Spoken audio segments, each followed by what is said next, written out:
ख़वातीन व हज़रात, अस्सलाम वालेकुम।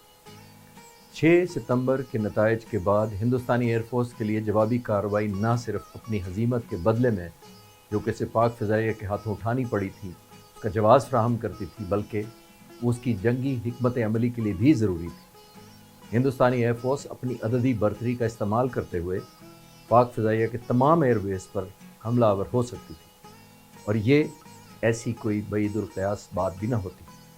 हिंदुस्तान का ज़मीनी जंग में कामयाबी हासिल करने के लिए हिंदुस्तानी एयरफोर्स का फ़िज़ाई बर्तरी हासिल करना इंतहाई ज़रूरी था। हिंदुस्तानी एयरफोर्स की जवाबी कार्रवाई का आगाज़ 6 सितंबर की रात से लेकर 23 सितंबर तक जारी रहा। रात की तारीकी में उनके कैमरा जहाज़ आगरा से टेक ऑफ करते और उनके अहदाफ थे रावलपिंडी और पेशावर के आसपास के इलाके। रात में फ़िज़ाई दिफा के लिए पाक फ़िज़ाइया ने F-104 और F-36 और एंटी एयरक्राफ्ट गन्स बैटरीज़ को इस्तेमाल किया, जो कि काफ़ी मौसर साबित हुई, जबकि रात की तारीकी में हिंदुस्तानी एयरफोर्स कोई काबिल ज़िक्र कार्रवाई न कर सकी। 7 सितंबर की सुबह तुलुए आफ्ताब से बहुत पहले पाक फ़िज़ाइया हिंदुस्तानी एयरफोर्स के जवाबी हमलों से निपटने की तैयारी में कॉम्बैट एयर पेट्रोलिंग पर मामूर थी। पाक फ़िज़ाइया को न सिर्फ इस बात का इदराक था कि आज के दिन हिंदुस्तानी एयरफोर्स अपने पूरे ज़ोर के साथ सरगोदा पर हमला करेगी, पाक फ़िज़ाइया की इस तैयारी का ज़्यादा मकसद उन दो इंतहाई हर दिल अजीज़ और दलेर pilots squadron leader Sarfaraz Rafiqui और फ्लाई लेफ्टिनेंट यूनुस का बदला लेना भी था, जिसके लिए उन्हें ज़्यादा इंतज़ार नहीं करना पड़ा। और अलस सुबह ठीक 5:30 बजे राह वाली रडार ने दुश्मन के जहाज़ रिपोर्ट करना शुरू कर दिए, जिनका रुख सरगोदा की तरफ था। ये 6 मिस्टियर जहाज़ थे जो सरगोदा पर हमलावर होने वाले थे। चश्मदीद गवाहों का बयान है कि इन जहाज़ों ने इंतहाई बददिली के साथ एक ही बार अपने बॉम्ब गलत टारगेट पर फेंकते हुए वापसी का रास्ता अख्तियार किया। इस हमले में वो सिर्फ एक नकली F-104 जो कि दुश्मन को गुमराह करने के लिए एक वाज़े जगह पर पोजीशन किया गया था, तबाह करके वापस चले गए। इस हमले में हिंदुस्तानी फ़िज़ाइया का एक मिस्टियर सरगोदा में मौजूद एंटी एयरक्राफ्ट गन की जद में आकर तबाह हो गया, जबकि एक और मिस्टियर वापसी भागते हुए फ्लाई लेफ्टिनेंट अमजद हुसैन का शिकार बना, जबकि एक और मिस्टियर ने फ्लाई लेफ्टिनेंट अमजद हुसैन को एयर कॉम्बैट में इंगेज कर लिया और उनको शूट करने में कामयाब हो गया। ताहम फ्लाई लेफ्टिनेंट अमजद जहाज़ से इजेक्ट करने में कामयाब हुए। ये पहला और आखिरी स्टार फाइटर था जो कि 1965 की जंग में पाक फ़िज़ाइया ने खोया। अभी पिछला अटैक बमुश्किल तमाम हुआ था कि रडार ने मज़ीद 6 हंटर्स की सरगोदा की जानिब परवाज़ की पेशगी तला दी। स्क्वाड्रन लीडर आलम इनके पायलट्स F-86 की कॉकपिट में एयर डिफेंस अलर्ट पर तैयार बैठे थे। स्क्वाड्रन लीडर MM आलम और उनके नंबर 2 और उनके साथ 2 F-104 कॉम्बैट एयर पेट्रोल पर रवाना हुए, ताकि ये तमाम जहाज़ 15,000 फुट की बुलंदी पर हिंदुस्तानी हंटर से निपट सकें। हिंदुस्तान एयरफोर्स के हंटर जहाज़ों का इस्तकबाल दिफाए सरगोदा के लिए लगाई गई एंटी एयरक्राफ्ट गनों ने कुछ इस तरह किया कि वो बग़ैर अटैक किए ही वापस मुड़ गए। इसी असना में स्क्वाड्रन लीडर MM आलम और उनके number 2 flying officer Masood Akhtar ने, जो कि एयरफील्ड के ऊपर मौजूद थे, इन तैयारों की तरफ गोता लगाया। स्क्वाड्रन लीडर आरिफ इकबाल, जो कि F-104 में सरगोदा एयरफील्ड के ऊपर पेट्रोलिंग कर रहे थे, बयान किया कि पाक फ़िज़ाइया के जहाज़ सरगोदा के इर्द गिर्द 4 मुख्तलिफ समतों में कॉम्बैट पेट्रोलिंग कर रहे थे। वो कहते हैं कि मैंने देखा 4 हंटर जनूब मगरब की जानिब जा रहे थे। मैं इस बात का अंदाज़ा नहीं कर सका कि उन्होंने अपने बॉम्ब गिराए हैं या नहीं। मैंने भी इन जहाज़ों की तरफ गोता लगाया और मैंने देखा कि स्क्वाड्रन लीडर MM आलम अपने नंबर 2 के साथ इन जहाज़ों का पीछा कर रहे हैं, जो कि तकरीबन 800 किलोमीटर की रफ्तार से भाग रहे थे। उन्होंने अपने ड्रॉप टैंक्स भी नहीं फेंके थे। मैंने देखा कि एक हंटर जो कि फॉर्मेशन का नंबर 5 था, आग के गोले की तरह ज़मीन पर जा लगा। ये स्क्वाड्रन लीडर MM आलम का पहला शिकार था।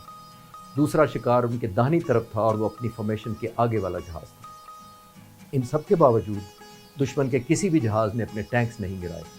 जैसा ही उन जहाज़ों ने दाईं तरफ मुड़ना शुरू किया, उनमें से एक और तैयारा MM आलम के तैयारे का निशाना बना। आलम इतनी तेज़ रफ्तारी से उड़ रहे थे कि दुश्मन के जहाज़ों के बहुत करीब पहुँच चुके। MM आलम की फॉर्मेशन खुशकिस्मत थी कि उन्हें हिंदुस्तानी जहाज़ों को शिकार करने में मदद इसलिए भी मिली कि हिंदुस्तानी जहाज़ नाकिस जंगी हिकमत अमली इख्तियार करते हुए एक एक करके उनके पर निशाने पर आते गए। अमूमी तौर पर एक सवाल जहन में आता है कि ये कैसे हो सकता है कि हिंदुस्तानी एयरफोर्स के इतने तजर्बाकार और सीनियर हवाबाज कैसे यके बाद दीगरे शिकार होते गए और जहाज़ के ख़िलाफ़ जो हिंदुस्तानी जहाज़ों के मुकाबले में निस्बतन कम परफॉर्मेंस वाला जहाज़ था। इसके बारे में एम आलम का ये कहना था कि हंटर्स के पायलट को ये यकीन नहीं आया होगा कि मैं इंग्लिस्तान में हंटर जहाज़ उड़ाता रहा हूँ। ये यकीनन एक अच्छा जहाज़ है, लेकिन मेरे ख़्याल में F-86 हंटर से बेहतर। हिंदुस्तानी एयरफोर्स ने अपने इब्तदाई नुकसानात को हज़म करते हुए सुबह 9:47 पर सरगोदा की सिमत अपनी तीसरी रेड भेजी, और ये वो वाहिद हमला था जो कि किसी हद तक कामयाब रहा। रेडार कंट्रोलर ने 4 मिस्टियर तैयारों की पेशगी इतला दी। 4 F-86 और 1 F-104 को उनके ताक़ुब में रवाना किया गया, जिन्होंने मशरिक़ की समत 10 मील के फासले और 15,000 फुट की बुलंदी पर पेट्रोलिंग शुरू कर दी। जब मिस्टियर उनकी नज़रों से बचते हुए सरगोदा एयरफील्ड के ऊपर पहुंचने में कामयाब हुए, और ये वाहिद हमला था जो निस्बतन बेहतर अंदाज में किया गया। सरगोदा बेस पर कॉम्बैट मिशन से कुछ देर पहले लौटने की वजह से ऑपरेशनल रेडीनेस पॉइंट पर कुछ जहाज़ खड़े थे जो हमलावर जहाज़ों के लिए एक आसान निशाना बन सकते थे। हंटर्स ने अपने अटैक का आगाज़ किया और ORP पर पार्क्ड जहाज़ों में से एक ही को निशाना बनाने में कामयाब हुए, जो उनकी गैर पेशा वराना होने का वाज़ेह सबूत था। वो सेबर जिसको इस अटैक में नुकसान पहुंचा था, उनके पायलट फ्लाई लेफ्टिनेंट मलिक उनकी प्री फ्लाइट कर रहे थे। उनके साथ ही उनके crew chief senior technician Rashid Ahmed थे। राशिद ने देखा कि 2 मिस्टियर सीधे उनके जहाज़ की तरफ अटैक करने के लिए आ रहे हैं, तो senior tech Rashid flight lieutenant Malik को दूर धकेल कर उनके ऊपर ढाल बनकर लेट गए। किसी भी ग्राउंड क्रू की बहादुरी की ये ऐसी मिसाल है जिसकी कोई नज़ीर नहीं मिलती। इन दोनों के गिर्द बमों के शेल्स मतवातर गिरते रहे, लेकिन खुशकिस्मती से वो महफूज रहे, जबकि इस हमले के दौरान दूसरे एयरमैन और ऑफिसर अपनी खिदमतों से निकलकर बाकी जहाज़ों को महफूज जगहों पर धकेलने में मसरूफ़ रहे। दोपहर 3:41 पर 3 हिंदुस्तानी फाइटर रिपोर्ट किए गए, जिनके पीछे 2 F-86 रवाना किए गए, जिनमें से एक F-86 को वही फ्लाई लेफ्टिनेंट मलिक उड़ा रहे थे जिनको ORP पर हिट किया गया था। फ्लाई लेफ्टिनेंट मलिक के साथ उनके number 2 flying officer Khalid Iqbal भी थे। मलिक ने अपने आप को इन मिस्टियर के पीछे पोजीशन किया और बर्क रफ्तारी से मिसाइल दाग दिया, जिससे उनका हदफ हवा में ही टुकड़े हो गया। उन्होंने दूसरे जहाज़ पर भी अपना दूसरा मिसाइल दागा, लेकिन वो बच निकलने में कामयाब हो गया। बाद में पता चला कि एक तीसरा मिस्टियर भी था जो सरगोदा के ऊपर ना पहुंच सका था, और वो ग्राउंड फायर की जद में आकर तबाह हो गया था। भारतीय एयरफोर्स का ये हमला भी पहले हमलों की तरह नाकाम रहा और सरगोदा बेस महफूज रहा। 7 सितंबर की फ़िज़ाई मार्कों में पाक फ़िज़ाइया ने हिंदुस्तानी एयरफोर्स के 6 हंटर और 3 मिस्टियर तैयारे तबाह किए, जबकि ग्राउंड फायर की ज़िद में आकर 2 मिस्टियर तैयारे तबाह हुए। उनके मुकाबले में पाक फ़िज़ाइया का एक F-86 ग्राउंड पर और एक F-104 हवा में तबाह हुआ। हिंदुस्तानी एयरफोर्स के हमलों के पहले दिन का नतीजा पाक फ़िज़ाइया के लिए काफ़ी इत्मीनान बख्श रहा। दर हकीकत उस दिन कार्रवाई हिंदुस्तान एयरफोर्स की सरगोदा तबाह करने की आखिरी संजीदा कोशिश थी। पाक फ़िज़ाइया की कारकर्दगी न सिर्फ मगरबी पाकिस्तान में बल्कि मशरक़ी पाकिस्तान में भी, जहाँ सिर्फ एक F-86 स्क्वाड्रन मशरक़ी सरहदों की हिफाजत पर मामूर था, उसने भी कामयाबी के झंडे गाड़ दिए। मशरक़ी महाज पर तेजगान एयरबेस, जो कि ढाका के नज़दीक था, नंबर 14 स्क्वाड्रन के F-86 तैयारों से लेस स्क्वाड्रन शबीर आलम की क़यादत में फ़िज़ाई निगरानी के फ़राइज़ अंजाम दे रहा था। पाक फ़िज़ाइया के स्ट्राइक प्लान के मुताबिक 14 स्क्वाड्रन का हदफ हिंदुस्तान के कलाई कुंडा एयरबेस था, जो कि ढाका से तकरीबन 400 किलोमीटर के फासले पर था। पाक फ़िज़ाइया का कलाई कुंडा पर हमला एक बिल्कुल मुख्तलिफ कहानी साबित हुआ। स्क्वाड्रन शबीर आलम की क़यादत में 5 पायलट, जिनमें flight lieutenant Haleem, flight lieutenant Basir, flight lieutenant Tariq Habib और फ्लाइंग ऑफिसर अफजल खान शामिल थे, 7 सितंबर को सुबह 6 बजे कलाई कुंडा की तरफ रवाना हुआ। ये जहाज़ दुश्मन के रेडार की नज़र से ओझल रहकर इंतहाई नीची परवाज़ करते हुए अपने हदफ पर जा पहुँचे।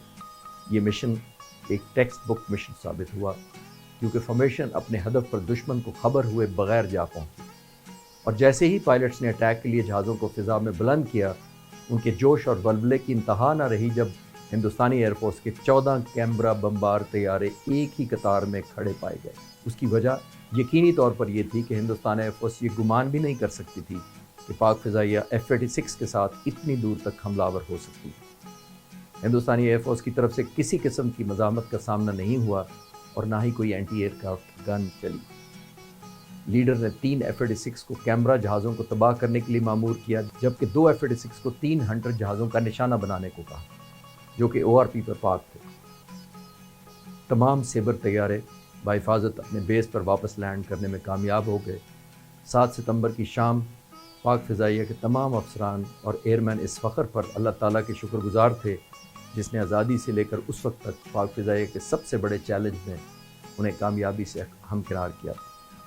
جنگ کے پہلے 2 دنوں میں ہوائی جنگ میں 19 جہاز تباہ کرنے کے علاوہ ہندوستان کے 35 جہازوں کو زمین پر تباہ کر دینا یقیناً ایک قابل فخر کارکردگی تھی۔ پاک فضائیہ کے اپنے نقصان میں 6 F-86، 1 F-104 اور 1 B-57 طیارے شامل تھے، جن میں سے صرف 3 ہوائی جنگ میں تباہ ہوئے۔ پاک فضائیہ نے پیشہ ورانہ مہارت اور بہادری اور ہمت کی ایک نئی تاریخ رقم کی، اور قوم کی نظر میں ان نیلی وردی میں ملبوس افراد کی عزت کی آج تک ایک بڑی وجہ یہی ہے۔ اسی وجہ سے پچھلے 55 سال سے 7 ستمبر کا دن یوم فضائیہ کے طور پر منایا جاتا ہے۔ پاک فضائیہ کے لیے قابل فخر بات یہ بھی ہے کہ آج سے تقریباً 73 سال پہلے یعنی 11 ستمبر 1948 کو بابا قوم قائد اعظم محمد علی جناح نے PF اکیڈمی رسالپور کا دورہ کیا اور اس کے افسران اور جوانوں سے خطاب کرتے ہوئے کہا کہ جہازوں کی تعداد اور اسلحہ بے معنی ہوتا ہے، کیونکہ اصل طاقت انسان کا اپنا جذبہ اور ہنر ہوتا ہے۔ انہوں نے مزید کہا کہ مضبوط فضائیہ کے بغیر کوئی بھی ملک دشمن کے رحم و کرم پر ہوتا ہے، اس لیے پاک فضائیہ کو چاہیے کہ وہ اتنا اونچا معیار قائم کرے کہ دنیا میں کسی بھی ایئر فورس سے کم تر نہ گردانی جائے۔ پاک فضائیہ نے گزرے سالوں میں بابا قوم کا حکم بجا لایا اور اس میں کوئی کسر اٹھا نہ رکھی، اور وہ یہی کارکردگی ہے جس کی وجہ سے یہ قوم پاک فضائیہ کو اپنے لیے سرمایہ افتخار سمجھتی ہے۔ پاکستان ایئر فورس زندہ باد، پاکستان پائندہ باد۔